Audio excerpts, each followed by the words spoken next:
Danganronpa. To the menu!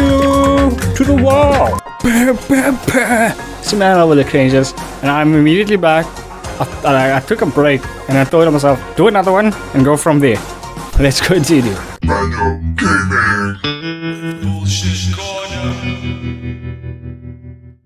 I have to go. He walked one step at a time, in accordance with the rhythm of his throbbing headache. So I was like, how do you do it?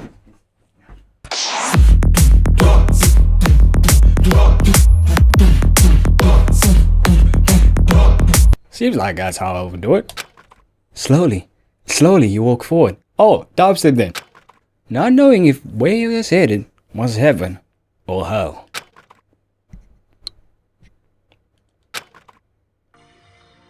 The gym. Yeah, bruh. I need to know who's talking. Okay. Okay. It's really annoying when usually when in the game when the name pops up first before the text, and in this case now you're just confused the whole time because they're like, Makoto, you're right. That could be anybody. That could be Agakure if we go like, Makoto, you're right, type of thing.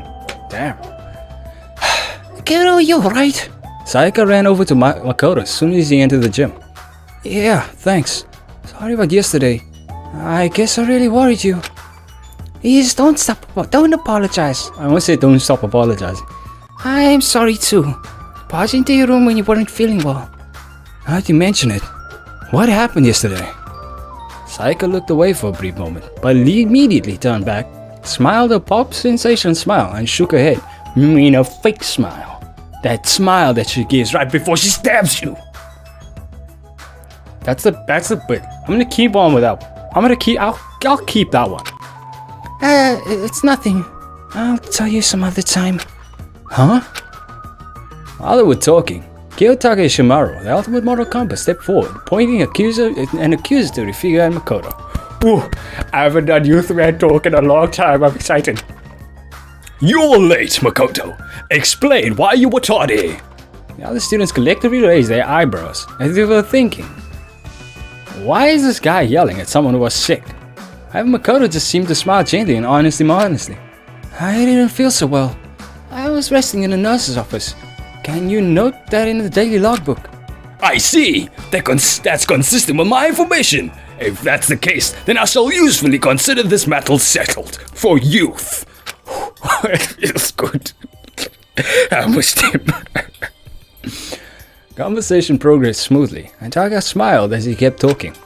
I take full responsibility for recording it.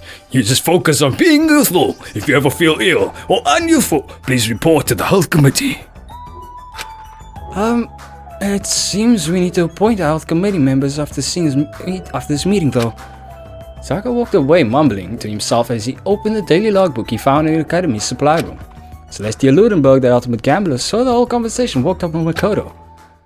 Okay, how do I? Despite his unreasonable behavior, you know exactly what to say to him. Huh? As soon as Celeste said that, it dawned on Makoto. It's true. He didn't feel well and he had been resting in the nurse's office. When Taka asked him why he was late, even though he should have already known the reason, Makoto didn't feel annoyed or disappointed at all. It was as if he expected Taka to say that it was as if. Makoto felt strange that he accepted Taka's personality so quickly. He couldn't understand why he asked Taka to do something as unnecessary as recording it in the daily logbook in the first place. Why did I say that? It's like I was used to it. His response to Taka's demands came as naturally to him as breathing. Why? Every time he tried to think about it, his headache grew even worse. As Makoto struggled to think through the pain of his headaches, a black and white stuffed animal jumped from behind the gym podium and began twirling around and spoke in a cheerful voice. Hey guys, if everyone here... He sounded like he was about to lead the students on a field trip, but not a single one of them had a smile on their faces. What is it this time? Are we going to hijack a cruise ship and run into a gigantic worm? Of course, there was one exception. Yes. Oh, this is gonna annoy the shit out of me. I think I'm gonna load the entire page and then talk. Oh, you're gonna hijack a cruise ship, run to a gigantic worm. Yagashiro Hagakure, the ultimate clairvoyant, still believed that the current situation was some kind of planned event. Monokuma just ignored him and continued to address the students in his adorable voice. Today I'm going to tell you about the wonderful academy system. System sure sounds like a great word, don't you think? It reeks of danger, just like a bear. I want you all to tremble over the deaths of your friends and grow up to have hardened hearts. It's good to be a little naughty. I want you to grow poisonous personalities. After making his nonsensical introduction, Monokuma moved on to the next topic. With this, he began providing a detailed explanation of the most vile system in the school, the class trial.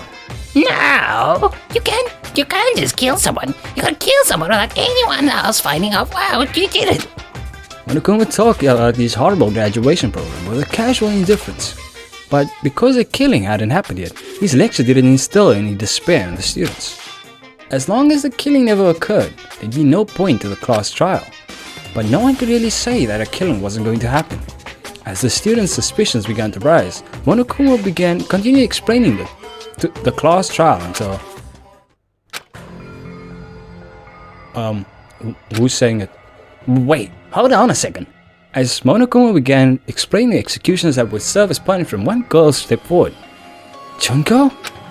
As soon as he saw how angry she was, the rhythm of Makoto's headache began to change slightly. Okay, this is gonna annoy the shit out of me. I'll figure it out. You're freaking insane, you know that? The girl continued complaining angrily. She seemed completely different from the smiling person Makoto saw in the nurse's office. Huh? Was Junko always like that?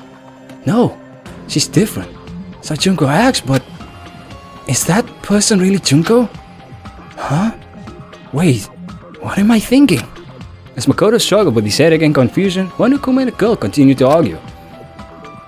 What? Are you saying you cannot get her to participate in a class trial? Only punishment awaits such blasphemy. What? Punishment? I don't know, throw you into a deep, dark, scary prison or something.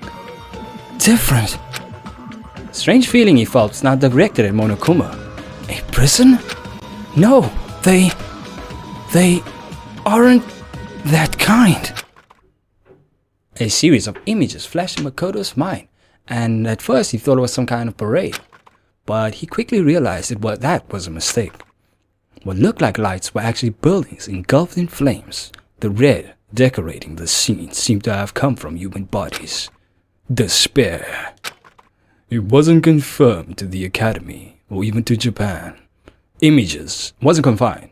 Images of worldwide death and destruction flooded Makoto's brain with every throb of his headache. I've seen this before. Besides the indescribable violence taking place, all the images, there was one thing they had in common. Who are they? They're rampaging terrorists, wearing black and white masks, wreaking havoc in these images. They took everything: money, valuables, lives, families, dignity, the past, the future, and possibly even hope. The masks these terrorists were wearing perfectly resembled the face of the stuffed animal arguing with the student before him. Shut the hell up. Say whatever you want. I'm not going to be a part of this. Don't be so selfish. You're the one being selfish. Kill whatever you want. It's not going to do with me. Got nothing to do with me. The evil standing before me. I'm trembling with fear. But I won't give in to such evil. It's my style to stick it out and resist to the very end. Oh, fuck. If you really want to get out of here, you'll have to go through me first. Monokuma swung his arms wildly as he charged at the girl with waggling steps, but the girl stomped on the self-proclaimed headmaster of the academy with ease. Are you enjoying yourself now? Pinned beneath the girl's foot, Monokuma had a foot fetish. He looked up into the girl's cold eye and calmly asked, Are you? Huh? Violence against a headmaster, Monokuma, is not allowed. You violated a school regulation. At that moment, a chill ran down my spine. She's going to get killed. Monokuma's words sounded very threatening to him. It wasn't a prediction or a guess. It was as if he knew the danger Monokuma posed from the start. If this continues, Junko's going to... His mind still didn't fully grasp the situation unfolding in front of him. By the time he realized he was about to remember something, he was already running forward. And Naegi became a hero. Like he was like, as he's running in his head, he's playing a song, I wanna be a hero.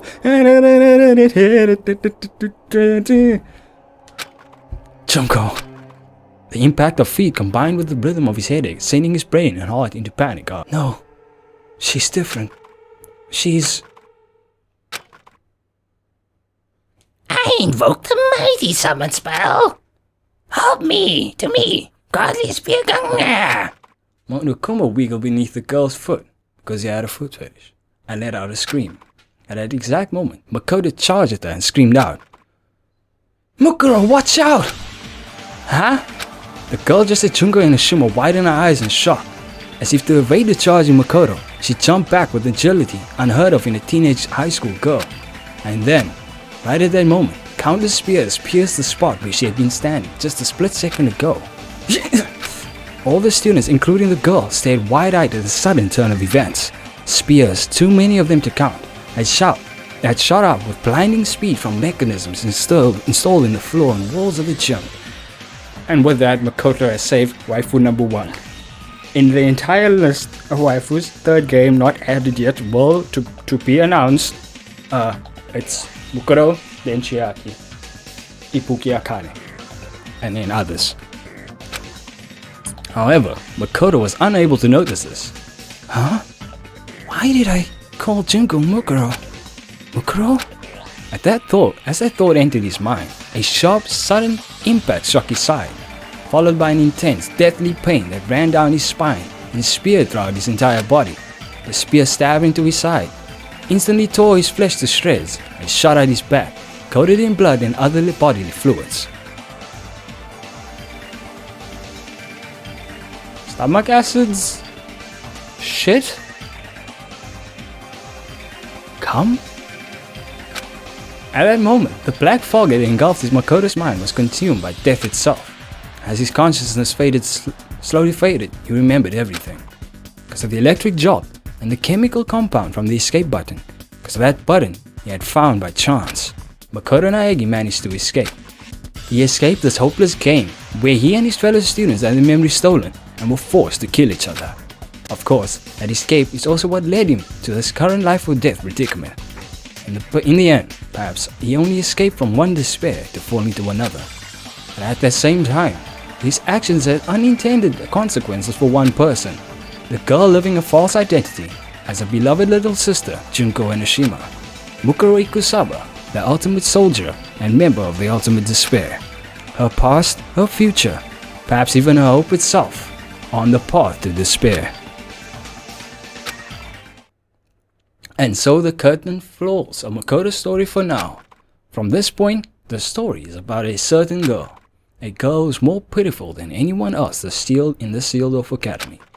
A new curtain, along with new despair, shall rise.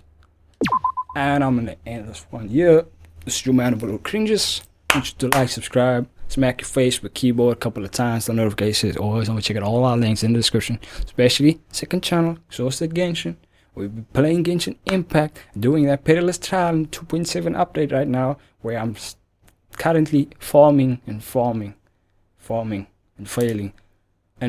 to pull Yellen, and dying inside because of it. But yeah, pray for me.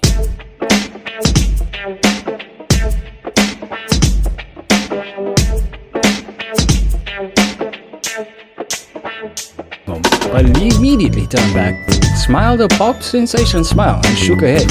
You mean a fake smile? That smile that she gives right before she stabs you.